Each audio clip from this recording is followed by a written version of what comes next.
கார்த்திகை தீப திருவிழா அப்படின்றது தமிழ்நாட்டோட ஒரு ஒளி திருவிழா அப்படின்னே சொல்லலாம். அப்படிப்பட்ட கார்த்திகை தீப திருவிழா எப்படி உருவாச்சுன்னு ஒரு 2 புராண கதைகளை தான் நம்ம இந்த வீடியோவில் பார்க்க போகிறோம். அது என்னன்னா, முதல் கதை என்னன்னா, பிரம்மனுக்கும் விஷ்ணுவுக்கும் இடையில யார் பெரியவங்க அப்படின்னு சொல்லிட்டு ஒரு விவாதம் நடக்குது.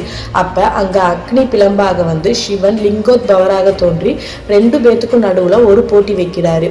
அதில் தன்னோட அடியையும் முடியையும் யார் ஃபர்ஸ்ட் பார்க்குறாங்களோ அவங்க தான் உயர்ந்தவங்க அப்படின்னு சொல்லிட்டு சொல்றாரு. உடனே விஷ்ணு வந்து பன்றி வடிவம் எடுத்து சிவனோட அடியை பார்க்கறதுக்காக கிளம்பிட்டாரு. பிரம்மன் வந்து அன்னப்பறவை வடிவம் எடுத்து அவரோட முடியை பார்க்கறதுக்காக போயிட்டாரு. பல ஆண்டுகள் பயணம் செஞ்சும் தன்னால சிவனோட அடியை பார்க்க முடியலன்னு சொல்லிட்டு விஷ்ணு வந்து தன்னோட தோல்வியை ஒத்துக்கிட்டாரு. பிரம்மன் மேலே போய்கிட்டு இருக்கும்போது வானத்துல இருந்து ஒரு தாளம்பூ கீழே விழுகுது. அந்த தாளம்பூ கிட்ட நீ யாருன்னு சொல்லி கேட்டிருக்காரு. அதுக்கு அந்த தாளம்பூ நான் சிவன் தலையிலேருந்து பல வருஷமா விழுந்துக்கிட்டு தான் இருக்கேன் அப்படின்னு சொல்லியிருக்கு. பிரம்மா தாளம்பூ கிட்ட தான் வந்து நெருப்பு பிளம்பா நின்றுக்கிட்டு இருந்த சிவனை பார்த்துட்டேன் அப்படின்னு சொல்லிட்டு நீ ஈசன் கிட்ட போய் ஒரு பொய் சாட்சி சொல்லணும் அப்படின்னு சொல்லிட்டு கேட்குறாரு. தாளம்பூவும் அதே மாதிரி சிவன் கிட்ட போய் பொய் சாட்சி சொல்லுது. இதை தெரிஞ்சுக்கிட்ட சிவன் வந்து ரொம்ப கோபம் கொண்டு பிரம்மாவுக்கும் தாளம்பூக்கும் ஒரு சாபம் இடுறாரு. அதுக்கப்புறம் மகாவிஷ்ணுவும் பிரம்மனும் தன்னோட தவறை உணர்ந்து சிவபெருமான் தான் உயர்ந்தவர் அப்படின்னு சொல்லிட்டோம்.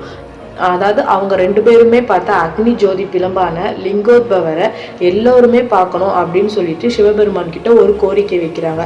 சிவபெருமானும் அந்த கோரிக்கையை ஏற்றுக்கிட்டு திருவண்ணாமலையில ஜோதி பிளம்பா எழுந்தருளிக்கிறார் அப்படின்னு சொல்லிட்டு ஒரு வரலாறு கூறுது.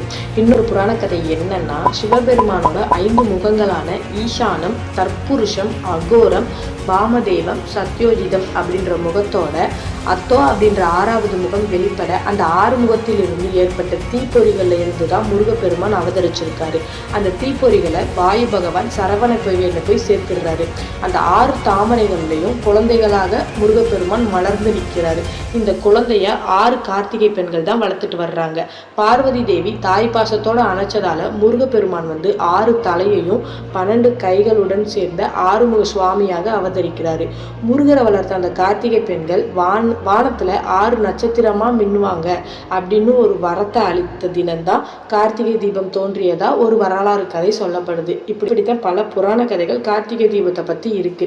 என்னதான் புராண கதைகள் இருந்தாலும் கார்த்திகை தீப ஒளிகளை ஏற்றி நம்ம வீட்டை அலங்கரிச்சு நின்று பார்க்கும்போதே நம்மளோட மனசுல ஒரு விதமான மகிழ்ச்சி ஏற்படும். இதை பற்றின உங்களுக்கு கருத்து என்னன்னு சொல்லிட்டு கமெண்ட்ல சொல்லுங்க. நன்றி.